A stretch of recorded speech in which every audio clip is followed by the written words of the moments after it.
আসসালামু আলাইকুম সুপ্রিয় শিক্ষার্থীরা। দেখো, এই যে অ্যাসাইনমেন্টটা আছে পদার্থবিজ্ঞান অ্যাসাইনমেন্ট, এটা হলো তোমাদের পদার্থবিজ্ঞানের তৃতীয় অ্যাসাইনমেন্ট এবং সপ্তম সপ্তাহের একটা অ্যাসাইনমেন্ট।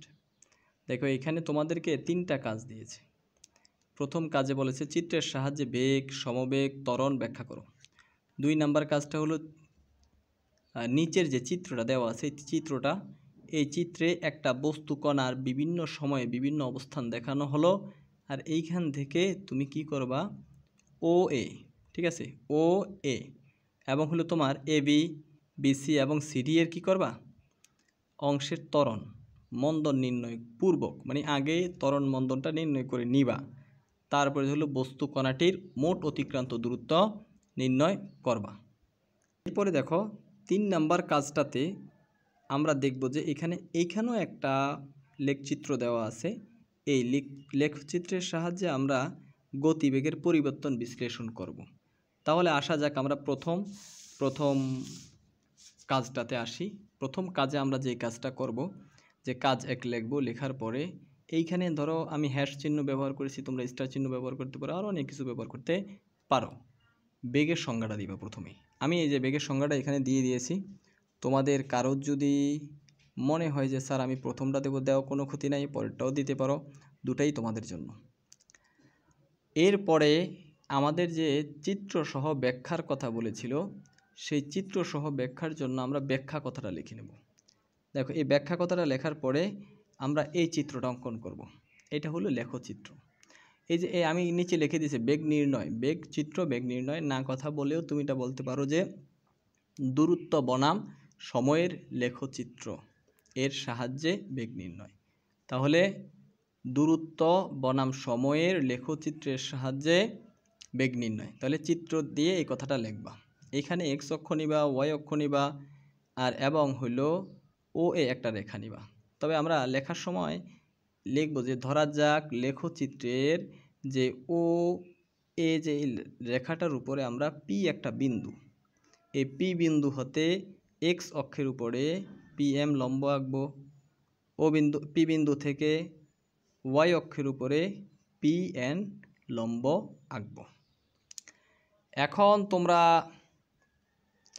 লিখবা যে আঁকার পরে উপর লম্ব টানি, তাহলে এই যে ও পি রেখাটা যে আছে, এই রেখার ঢালই হবে পি বিন্দুতে বস্তুটার বেগ। সুতরাং আমরা বেগ সমান সমান কি লিখতে পারি, বেগ বি সমান সমান ও পি রেখার ঢাল সমান সমান পি এম, বা বাই হইল কি ও এম, বা এই যে দেখো পি এম সমান সমান কিন্তু ও এন, কারণ এটা একটা আয়তক্ষেত্রের মতো হয়ে গিয়েছে। সেই জন্য আমরা কি করব, দূরত্ব এস দিয়ে দিব, দূরত্ব বাই সময়। এটা হলো আমাদের বেগ নির্ণয়ের একটা সূত্র। তাহলে আমি তোমরা স্ক্রিনশট দেওয়ার জন্য আমি তোমাদেরকে একটু বড় করে দেখিয়ে দিচ্ছি। এটাকে তোমরা স্ক্রিনশট দিয়ে নিবা, তোমরা নিজেদের মতো করে সাজিয়ে গুছিয়ে লিখবে। এরপরে দেখো, আমাদের কাছে সমবেগের সংজ্ঞা জানতে চেয়েছে, আমরা সংজ্ঞাটা দিয়ে দিছি।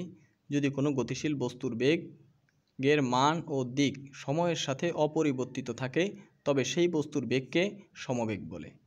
এখন এই সংজ্ঞা ছাড়াও তুমি অন্য সংজ্ঞা ব্যবহার করতে পারো, কোনো ক্ষতি নাই, ঠিক আছে। এখন ব্যাখ্যার ক্ষেত্রে সেই রকম আমরা কি করব, দেখো চিত্র এখানে লিখে দিব যে বেগ বনাম সময়ের লেখচিত্রের সাহায্যে সমবেগ দেখানো হলো। তাহলে এই জায়গায় নিচে দিয়ে এই জায়গা দিয়ে লিখে নিবে কি, বেগ বনাম সময়ের লেখচিত্রের সাহায্যে সমবেগ দেখানো হলো। এখানে বলবা যে বেগ ও সময় লেখচিত্রে নির্দিষ্ট দিকে পি এ বরাবর, কোন বরাবর, পি এ বরাবর একটা বস্তুর গতি দেখানো হয়েছে। যেহেতু এই যে পি এ রেখাটা আছে না, এই রেখাটা হলো তোমার এক্স অক্ষের সমান্তরাল, তাই আমরা বলতে পারি যে এখানে পি এ রেখার যে কোনো বিন্দুতে, যে কোনো একটা বিন্দু, এই বিন্দু বলো, এই বিন্দু বলো, এই বিন্দু, যে কোনো বিন্দুতে বেগের কোনো পরিবর্তন হবে না। অর্থাৎ যেই বস্তুটা চলতেছিল সেই বস্তুটা সমবেগে চলেছে। এখন তোমাদের স্ক্রিনশটের জন্য আমি একটু সুন্দর করে ধরে নিলাম, ধরার একটু সমস্যা আছে, এই জন্য আমি তোমাদেরকে একটু দেখিয়ে দিচ্ছি, তাহলে তোমরা একটা স্ক্রিনশট দিয়ে নিবে এখান থেকে। হ্যাঁ, এরপরে দেখো ত্বরণ কাকে বলে, ত্বরণের সংজ্ঞাটা তোমরা দিবা যে সময়ের সাথে কোনো বস্তুর বেগ বৃদ্ধির হারকে ত্বরণ বলে। এছাড়াও তোমরা আরেকটা সংজ্ঞা দিতে পারো, সময়ের সাথে বস্তুর অসমবেগের পরিবর্তনের হারকে ত্বরণ বলে, সেটাও দিতে পারো। এখন কথা হলো যে স্যার ব্যাখ্যাটা কি করে দিব। এখানে বলবা যে চিত্রে বেগ ও সময়ের লেখচিত্রের সাহায্যে ত্বরণ নির্ণয় করি। এখানে যা বলবা যে বেগ ও সময়ের লেখচিত্রে ও এ বরাবর, কোন বরাবর, ও এ বরাবর গতিশীল কোনো একটা বস্তুর গতিকে দেখানো হয়েছে। লেখের ও এ রেখার পি বিন্দু হতে যথাক্রমে এক্স ও ওয়াই অক্ষের উপরে, এক্স অক্ষ এবং ওয়াই অক্ষের উপরে লম্ব টানি। এই টানার পরে তাহলে আমাদের কি হয়ে যাবে, এই যে ও পি রেখার ঢালই হবে হইল পি বিন্দুতে বস্তুটির ত্বরণ। দেখো এটা কিন্তু ওই তোমার বেগের মতোই, তবে এখানে একটু পার্থক্য হইল, বেগের সময় আমরা দূরত্ব বাই সময়ের লেখ অঙ্কন করেছি, আর এইখানে অঙ্কন করেছি হইল বেগ বাই সময়ের লেখ অঙ্কন করেছি। বাকি লেখাগুলো একদম ওই বেগ নির্ণয়ের মতোই লিখবা, কিন্তু এখানে যা বেগ বাই লেখবা কি সময়। এখন এটাকে এই যে এতটুকু লেখা ছাড়াও, অর্থাৎ তুমি এই অংশটুকু পরিবর্তন করে এই অংশগুলো ছাড়া এই অংশটা লিখতে পারো যে ত্বরণ এ সমান সমান ও পি রেখার ঢাল। ওই যে আমরা একটা রেখা পেয়েছিলাম ও পি রেখা, এটার ঢাল সমান সমান আমরা লিখতে পারি বেগ বৃদ্ধি বাই সময়। তাহলে বেগ বৃদ্ধির আমরা দেখেছি কতটুকুতে, ও এন এ যতটুকু বৃদ্ধি পেয়েছে, এবং সময়টা হলো ও পি ও এম এর সময়। তাহলে এখানে বেগ বৃদ্ধি বলতে আমরা দেখিয়ে দেব শেষ বেগ মাইনাস আদি বেগ বাই হইল কি সময়। এবং তোমাদের এটা স্ক্রিনশট দেওয়ার জন্য সুবিধার জন্য আমি একটু ভালো করে ধরলাম, এটাকে তোমরা স্ক্রিনশট দিয়ে নিবা এই পেজটার, ঠিক আছে। এরপরে আমরা 2 নাম্বার কাজে চলে যাব। দেখো 2 নাম্বার কাজে আমাদেরকে প্রথমে বলে দিয়েছে যে ত্বরণ মন্দন নির্ণয় করতে হবে কোন কোন জায়গার। ও এর ত্বরণ নির্ণয় করতে হবে এ বি এর, বি সি এর, সি ডি এর। অর্থাৎ এইখানে যেমন 1 2 3 4 চারটা পজিশনে, চারটা অবস্থার ত্বরণ নির্ণয় করতে হবে। তাহলে দেখো এই লেখচিত্রের প্রথম 10 সেকেন্ডে অর্থাৎ ও এ অংশে বস্তুটি সুষম ত্বরণে চলে। কেমন ত্বরণে চলছে, কারণ দেখো বেগটা উপর দিকে বাড়তেছে, এই জন্য এটাকে আমরা কি বলেছি সুষম ত্বরণে চলেছে। এক্ষেত্রে যে বস্তুটার ত্বরণ হয়েছে সেটা হয়েছিল কি তোমার A1 সমান সমান কি ও এর ডাল। এখন ডালটা নির্ণয় করে আমরা কি করে দিয়েছি ত্বরণটা বের করেছি। ডালটা নির্ণয়ের ক্ষেত্রে দেখো কেন 5 মাইনাস 0 দিয়েছি, 10 মাইনাস 0 দিয়েছি, কাটাকাটি করে 0 কি করেছি 5 ms ইনভার্স 2 বের করেছি। দেখো পরের 10 সেকেন্ডে অর্থাৎ এই যে এ বিতে, তোমরা চিত্রটা দেখলে বুঝতে পারো যে এ বিতে কি হয়েছিল, এই যে এ বিতে সমবেগে চলেছে। কিসে চলেছে সমবেগে চলেছে, তার মানে হলো এইখানে কোনো ত্বরণ কাজ করে নাই, A2 সমান সমান কি 0 হয়ে গেছে। তারপরে দেখো তারপরের যে 10 সেকেন্ড আছে সেটা হলো বিসি অংশে, সেখানেও কিন্তু সুষম ত্বরণে চলছে। সুষম ত্বরণে চলে, ত্বরণটা আমার বের করতে হবে A3 সমান সমান, এক্ষেত্রে ত্বরণ কত হবে A3 সমান সমান 10 মাইনাস 5, আর এখানে আমরা এই ত্বরণটাও কি বের করলাম 0.5 ms ইনভার্স 2। এইবার কথা হইল যে শেষ 10 সেকেন্ডে অর্থাৎ সিডি অংশে বস্তুটা সুষম মন্দন হয়েছে। সুষম মন্দনটা এক্ষেত্রে মন্দনটা আমরা বের করব A4 সমান সমান এই 10 মাইনাস 0 আর হলো কত 40 মাইনাস 10, এখানে অর্থাৎ বের করে নিলাম আমরা কি এই মন্দনটা 1 ms ইনভার্স 2। এবার দেখো এতটুকু আমরা প্রথমে যে কাজ করেছি, আমাদের কাছে জানতে চেয়েছে যে এই চিত্রটা থেকে আমরা এই যে চারটা অবস্থায় তাদের ত্বরণ মন্দন বের করতে বলছে, আমরা বের করে ফেললাম A1 A2 A3 A4 এই পর্যন্ত আমরা চারটা ত্বরণ এবং মন্দন বের করেছি, অর্থাৎ 3টা ত্বরণ বের করেছি, একটা মন্দন বের করেছি। এবার তোমাদের সুবিধার জন্য আমি এটাকে একটু উপরে উঁচু করে ধরলাম, তোমরা এটাকে কি করবা স্ক্রিনশট দিয়ে নেবা, ঠিক আছে। এবার আমরা দেখব আমাদের মোট উদ্দেশ্য ছিল যে এই যে চিত্রটা থেকে তার যে সময়ের সাপেক্ষে যে বেগের পরিবর্তন হয়েছে এই সময় সে কত দূরত্ব অতিক্রম করেছে। তাহলে আমরা প্রথমে কি করব ও এ অংশে কতটুকু দূরত্ব অতিক্রম করেছে সেটা বের করব। তো এই জন্য লিখে দিব ও এ অংশের ক্ষেত্রে লিখব যে আদি বেগ U1 সমান সমান 0, কারণ স্থির অবস্থা থেকে যাত্রা শুরু করেছে, 0 ms ইনভার্স 1। এরপরে দেখো সময় T1 সমান সমান 10 সেকেন্ড, ত্বরণ হইল A1 সমান সমান 0.5 ms ইনভার্স 2। এরপর দেখো আমরা জানি সূত্রটা দিয়ে আমরা কি করে ফেললাম অতিক্রান্ত দূরত্ব ও এ অংশে কতটুকু অতিক্রম করছে, দূরত্ব অতিক্রম করছে সেটা আমরা বের করে ফেলেছি 25। এরপরে দেখো আমরা যে কাজটা করব এ বি অংশের ক্ষেত্রে যায়া আমরা দেখব হলো যে এখানে এ বি অংশটা যেহেতু ত্বরণ ছিল না, অর্থাৎ বেগ ছিল, এবং বেগটা ছিল হলো তোমার সমবেগে চলেছে। বি সমান সমান আমরা 5 ms ইনভার্স। দেখো এইখানে আমরা যদি আমাদের এই যে তোমার কি গ্রাফটার দিকে তাকাই, এখানে দেখব যে এই যে যখন তোমার এ বিতে সব সময় কি তার বেগটা ছিল 5, এ বি এর অংশটুকুতে পুরো অংশটা ছিল কি তার বেগ 5, তাহলে আমরা সমবেগে 5 লিখে দিতে পারি। এবার আমরা কি করব, এখানে সূত্রটা দিয়ে দিব। দেখো যে S2 সমান সমান VT, কারণ সমবেগের সূত্র জানি কি S ইকুয়াল VT, এটা আমরা জানি। এখান থেকে আমরা অতিক্রান্ত দূরত্বটা বের করলাম, এ বি অংশে কতটুকু দূরত্ব অতিক্রম করেছে, এটা হলো S2। এবার দেখো BC অংশে কতটুকু দূরত্ব অতিক্রম করছে সেই কথাটা আমাদের বের করতে হবে। সেইখানে আদি বেগটা হলো 5 ms ইনভার্স 1, কারণ এইটা তো এই বেগে চলে সে 20 সেকেন্ড পর্যন্ত আসছে, তাই না?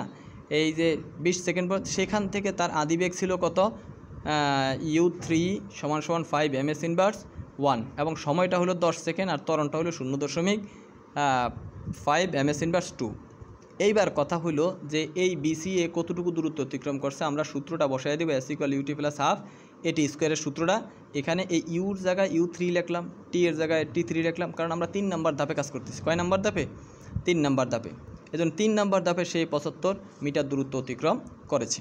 এবং সর্বশেষ যে ধাপটা সিডি অংশে তার দেখো আদি বেগটা হলো কত, 10 ms ইনভার্স 1। এখন বলতে পারো স্যার এইটা আপনি কোন জায়গা থেকে পাইছেন যে 10 ms ইনভার্স 1? দেখো এই যে চিত্রটার মধ্যে তুমি লক্ষ্য করো, এই সিটা কোন জায়গায় আছে, সিটা বরাবর টান দিয়ে দেখলে দেখবা যে এইটার বেগটা হলো কত, 10 ms ইনভার্স 1। তার মানে হলো তুমি আদি বেগটা বুঝতেই পারছো যে তার আদি বেগটা ছিল 10 ms ইনভার্স 1, এবং সময়টা হলো 10 সেকেন্ড ছিল, আর ত্বরণটা মূলত মন্দন ছিল। ত্বরণটা মূলত কী ছিল? মন্দন ছিল, 1 ms ইনভার্স 2। আর মন্দন থাকার কারণে আমরা এটা মন্দনের সূত্র ব্যবহার করবো, S equal UT minus half AT square. এখানে দেখো 4 নম্বর ধাপ দেখে U4 দিয়েছি, সময়টা দিয়েছি T4 দিয়েছি, এভাবে দিয়ে আমরা যখন বের করলাম সিডি অংশ অর্থাৎ সর্বশেষ অংশে 4 নম্বর ধাপে সে দূরত্ব অতিক্রম করেছে 50 মিটার। তাহলে আমাদের বলছে মোট অতিক্রান্ত দূরত্ব, তাহলে বস্তুটির মোট অতিক্রান্ত দূরত্ব হবে S সমান সমান S1 plus S2 plus S3 plus S4। এখানে যখন আমরা যোগ করে দিলাম লাগবে 25 মিটার, 50 মিটার, 70 মিটার, 70 না, এটা হবে 75 মিটার, কারণ এইখানে আমরা 75 মিটার বের করেছি। এটা কি হবে? 75 মিটার। 75 মিটার আর 50 মিটার যোগ করলে কত হয়ে যাবে তোমার? তাহলে আমরা 25 মিটার, 50 মিটার, এখানে 70 লিখেছিলাম, এটা হবে 75 মিটার এবং 50 মিটার যোগ করে দিলে আমরা কত, 200 মিটার পাইলাম। তো অর্থাৎ এই বস্তুটা মোট 200 মিটার দূরত্ব অতিক্রম করেছে। এই পেজটার স্ক্রিনশট নেওয়ার জন্য আমি একটু সুন্দর করে ধরলাম স্থিরভাবে, তোমরা একটু স্ক্রিনশট দিয়ে নাও। আজকে একটু সমস্যা আছে, এই জন্য আমি সঠিকভাবে ক্যামেরাটা ধরার লোক পাচ্ছি না। এই 3 নাম্বার কাজটা এবার দেখবা হলো আমাদের 3 নাম্বার কাজটা সবচেয়ে ইম্পর্টেন্ট কাজ। এইখান থেকে 3 নাম্বার কাজ প্রথমে লিখবা, 3 নাম্বার কাজটা লেখার পর তুমি এই চিত্রটা অঙ্কন করবা। চিত্রটা অঙ্কন করার পরে বলে দিবা, এই যে বলবা যে লেখচিত্রের প্রথম, এটা হলো বেগ বনাম সময়ের লেখচিত্র। বলবা যে লেখচিত্রের প্রথম 2 সেকেন্ডে, অর্থাৎ এই যে OP অংশে, কোন অংশটাতে? OP অংশটাতে, এই অংশটাতে কি হয়েছে? সুষম ত্বরণে চলছে।